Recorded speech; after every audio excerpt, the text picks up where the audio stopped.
It's Don Southerton and your weekly episode of Everything Korea. So, this week we'll be talking about do's and don'ts. Part 1, globally mandated programs. Now this should be, or will be, probably the first of a two-part commentary. It could be more if I decide to get into it. Oh, before we get started, people have been asking, yes, I do have a Doctor Who TARDIS t-shirt. So, with that, let's get right involved here. The recent Korean group headquarter trend is to address gaps. And these gaps are what they see internationally within their organizations. We now find that within many of the Korean-based groups, where though firmly established internationally, a new initiative is to establish standards across all their subsidiaries. Now, there are many initiatives, but for this episode, I'm going to pick an example which you could apply into other situations. So, for this commentary, we'll look at corporate culture. And though the process is very similar for a wide-ranging number of other initiatives. So, outside Korea, few Westerners can discern nuances in day-to-day corporate culture of Korean-based companies. In most cases, local teams working in overseas operations see the company culture through a localized lens. And we all do that. In other words, though they might be a subsidiary of a mother organization, a unique local operation culture exists. And that's evolved over time. In the best cases, these cultures, the direction of them has been very well orchestrated by the local team and reinforces their operations. In other situations, though, it's just developed freely over time with minimum input and maybe even minimum oversight. Now, I've developed and observed and written extensively about successful models, as well as found those that were poorly received and even ignored.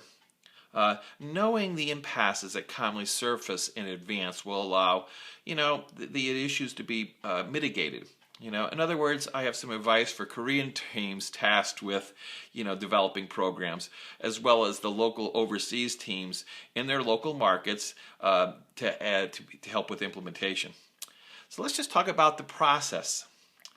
In advance of sharing outside Korea, most often a Korean team will work diligently for months developing a global program.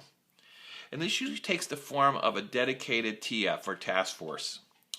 These task forces routinely provide updates to their headquarter leadership as they study and craft the program.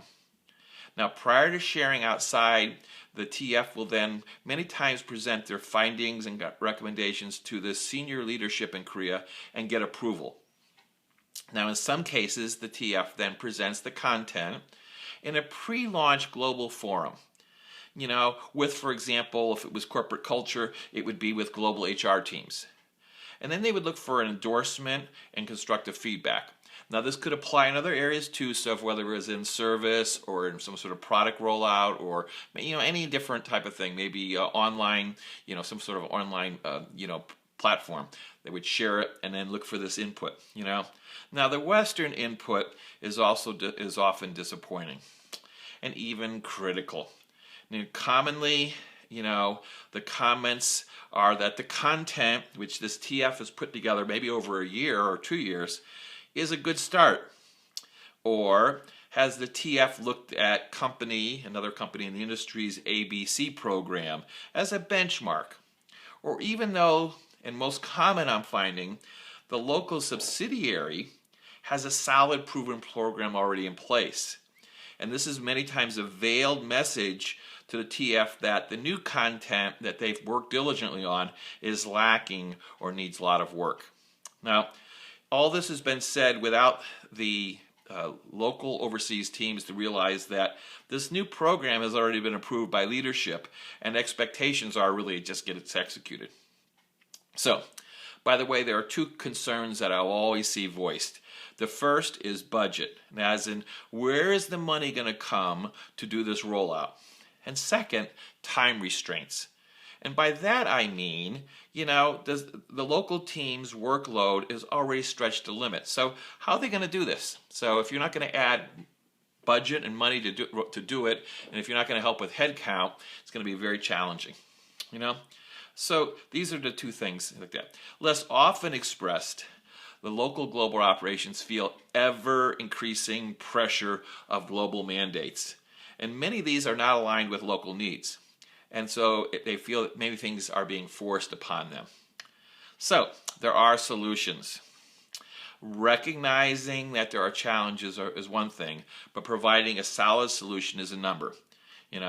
We'll address these and other issues in part 2 of this globally mandated program episode. So I'll share best how local operations can craft programs that align and support these global mandates.